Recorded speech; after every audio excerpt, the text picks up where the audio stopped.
Hello friends, welcome back to my channel teas with Priya. So friends, তোমরা কেমন আছো? আশা করি তোমরা সবাই ভালো আছো। তো আজ আমি তোমাদের দেখাবো কাপড় রিফু করে কিভাবে। তো দেখো, দেখো এখানে একটু ফুটো আছে। তো আমি তোমাদের দেখাবো আজ যে কাপড় ছিঁড়ে গেলে বা ফুটো হয়ে গেলে সেগুলো তোমরা কিভাবে ঠিক করবে। এই রিফুটা কিভাবে রিফু করে আজ আমি তোমাদের দেখাবো। তো অনেক সময় ভালো জামা কাপড় যখন আমাদের ছিঁড়ে যায় বা ফুটো হয়ে যায় তখন কিন্তু অনেকেই হতাশ হয়ে পড়ে যে এত সুন্দর জামাটা নষ্ট হয়ে যাবে, কি করে এটা ঠিক করব। তো আমি আশা করি এই ভিডিওটা দেখলে তোমাদের এই হতাশা সম্পূর্ণ দূর হয়ে যাবে। তো আমি আজ তোমাদের দেখাবো যে ছিঁড়ে গেলে কোথাও বা ফুটো হয়ে গেলে সেই সব জামা কাপড় তোমরা কিভাবে ঠিক করবে। আজ আমি তোমাদের সেটাই দেখাবো। চলো শুরু করি। তো দেখতে পাচ্ছ এটা হচ্ছে সাদা কাপড়। তো আমার যেটা দেখতে পাচ্ছ যে এখানে একটু ছিঁড়ে গেছে, তো এটা কিন্তু সাদা। তো আমরা যখন এই কাপড়টা রিফু করব সাদা সুতো দিয়ে কিন্তু রিফু করব, অন্য সুতো দিয়ে কিন্তু করবে না। যেই কাপড় ছিঁড়ে যাবে সেই কালারের সুতো দিয়ে কিন্তু রিফু করবে।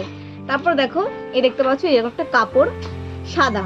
তো যেই কাপড় তোমাদের এরকম ছিঁড়ে যাবে সেই কাপড় আমরা পটি লাগাবো। পটির জন্য কিন্তু সেই কালারেরই কাপড়েরই প্রয়োজন। দেখতে পাচ্ছ এই যে সাদা। তাহলে যদি সাদা কাপড় ছিঁড়ে যায় তোমাদের সাদা পটি কিন্তু আমাদের লাগাতে হবে।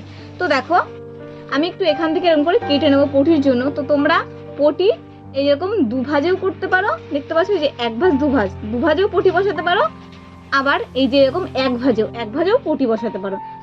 তো আমি এটা দুভাজে পটি বসাবো।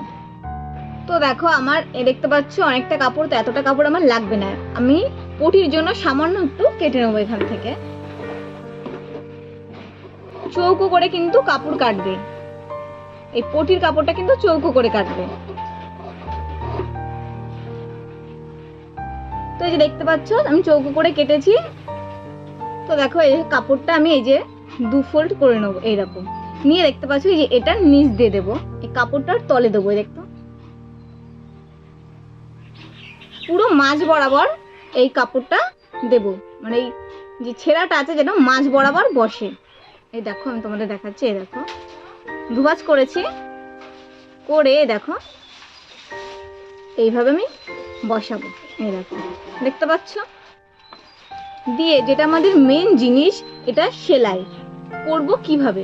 তো দেখো সাদা কাপড়টা বসানোর পর কিন্তু বোঝাই যাচ্ছে না যে ভেতরে মানে কোনো কাপড় আছে। দেখতে পাচ্ছ পুরো রকম সাদা। তো আমি তোমাদের এটাই বলবো, যদি তোমাদের কোনো কাপড় ছিঁড়ে যায় যখন তোমরা রিফু করবে তখন কিন্তু যেই কাপড় ছিঁড়ে যাবে সেই রঙের কাপড় দিয়ে কিন্তু রিফু করবে, মানে পটিটা কিন্তু সেই কালারেরই হবে।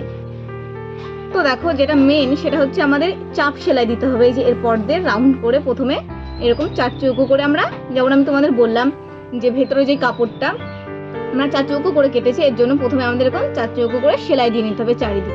তো সেলাইটা কিভাবে দেবে যে চাপটা, তো আমি চলো তোমাদের চাপটা দেখাচ্ছি। তো দেখতে পাচ্ছ এই যে এই জিনিসটা, যেখানে দেখো এখানে সেলাই বড় ছোট হয়, তার পাশে দেখো যে এই জিনিসটা আছে। এই জিনিসটার সাহায্যে কিন্তু আমরা কাপড় রিফু করব। এ দেখো যখন আমরা কাপড়টা রিফু করব তখন কিন্তু এই যে এইটা এভাবে দেখো এমন করে নিচু করব, তখন আমাদের এই চাপ সেলাইটা পড়বে। বারবার আমরা এমন করব। আর ওখানে কাপড়টাই দেখতে পাচ্ছ এই যে এখানে কাপড়টা এই যে এইভাবে দিলে কাপড়টা এরকম হবে, মানে একবার সামনের দিকে যাবে একবার পেছন দিকে আসবে, একবার সামনের দিকে যাবে একবার পেছন দিকে আসবে। তাহলে আমাদের কি করতে হবে, এই যে এই জিনিসটা মেশিনে দেখতে পাচ্ছ এই যে এই জিনিসটা এভাবে চেপে ধরতে হবে।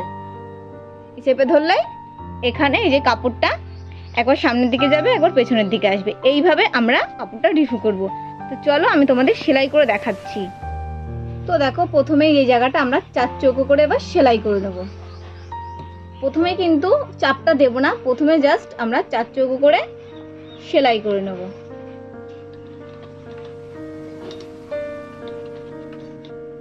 আর যখন তোমরা রিফু করবে তখন কিন্তু সেলাইটা সব থেকে ছোট, যেই সেলাইটা সব থেকে ছোট সেই সেলাইয়ে কিন্তু রিফুটা করবে, বড় সেলাই কিন্তু রিফু করবে না।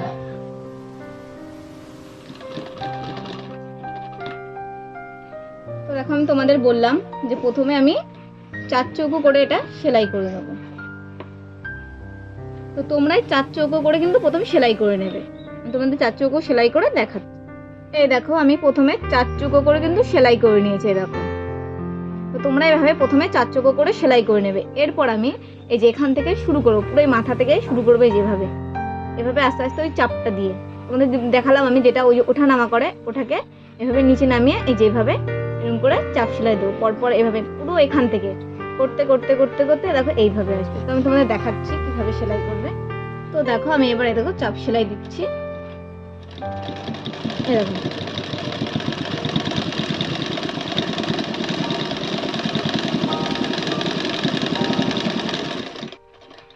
তোমরা একটা জিনিস দেখছো, কাপড়টা কিন্তু সামনের দিকে এগোচ্ছে বা পেছন দিকে পিছোচ্ছে, তো এইভাবে কিন্তু তোমরা সেলাই দেবে।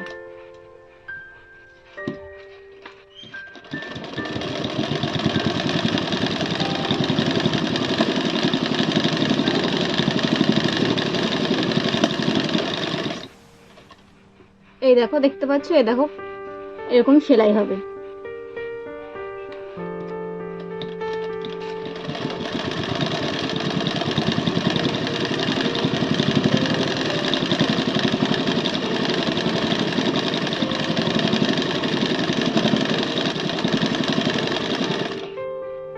দিয়ে দেখো আমাদের এখন লম্বা লম্বি সেলাই হয়ে গেলো। এবার আমরা এটাকে ঘুরিয়ে নেব, কাপড়টাকে এই দেখো জাস্ট এভাবে ঘুরিয়ে নেব, দেখতে পাচ্ছ, এই যে ঘুরিয়ে নিলাম, নিয়ে দেখো এই মাথার থেকে আবার এবার এইভাবে সেলাই দেবো চওড়া করে আর কি।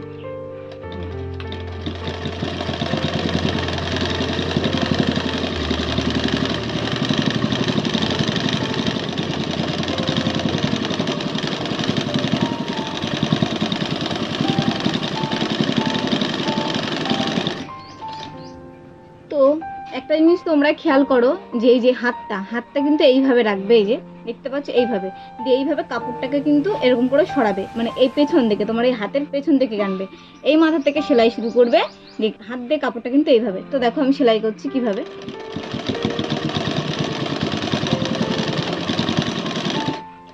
তো এই যে এইভাবে জাস্ট এইভাবে এরকম করে ধরবে এই কাপড়টা দিয়ে এইভাবে কিন্তু সরাবে। তো দেখো আমি তোমাদের দেখাচ্ছি, এই দেখো হয়ে গেছে আমার রিফু।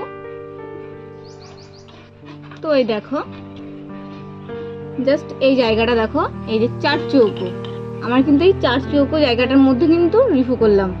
তো তোমরা একটা জিনিস খেয়াল করবে, সেটা কিন্তু এই 4 চৌকোর বাইরে যেন এই সেলাইটা না বেরোয়, তাহলে কিন্তু দেখতে খারাপ লাগবে জায়গাটা। এর জন্য কিন্তু যেই তোমরা কি রাউন্ডটা করে নেবে, যে খোপটা করে নেবে, ওই খোপের মধ্যেই কিন্তু এই সেলাইটা দেবে, ওই যে চাপটা দিয়ে এরকম ওঠানামা করে সেলাইটা দেবে, খোপের বাইরে কিন্তু যাবে না। তো আমি তোমাদের উল্টে দেখাচ্ছি পেছনটা। তো দেখো এই যে আমি উল্টে নিয়েছি। তো দেখো এই যে বাড়তি কাপড়গুলো এবার আমরা পাশ দিয়ে কেটে দেব, সমান করে কাটবে। তো দেখতে পাচ্ছ এই যে কাপড়টা আমি চারিধার সমান করে কেটে নিয়েছি। তোমরাও রিফু করার পরে কিন্তু এই বাড়তি কাপড়গুলো কেটে নেবে। তো আরেকটা জিনিস খেয়াল করবে তোমরা সব সময়, এই যে আমি তোমাদের উল্টে দেখাচ্ছি জিনিসটা, এই যে এই খোপটা, যে খোপটা তোমরা করবে, এই খোপের বাইরে যেন সেলাইটা না যায়, খোপের মধ্যেই যেন সেলাইটা থাকে। তো তোমরা দেখলে আমি কিভাবে তোমাদের রিফু করা দেখালাম। তো আশা করি তোমরা সবাই বুঝতে পেরেছো যে কিভাবে রিফু করতে হয়। তো আমি যেভাবে তোমাদের রিফু করা দেখালাম তোমরা সেভাবে রিফু করো, তাহলে দেখবে আর কোনো অসুবিধাই হবে না, তোমরা খুব ভালোভাবে রিফু করতে পারবে। তো আমার ভিডিওটি ভালো লেগে থাকলে চ্যানেলটিকে সাবস্ক্রাইব করে দাও, লাইক করে দাও, শেয়ার করে দাও। তো আজকের মতো এই পর্যন্ত, পরবর্তী ভিডিওতে তোমাদের সাথে খুব শীঘ্রই দেখা হবে। আর তোমরা আমায় কমেন্ট করে জানিও তোমরা কোন টপিকের পর ভিডিও দেখতে চাও, আমি সেই টপিক নিয়ে চলে আসবো। তো আজকের মতো এই পর্যন্তই, টাটা।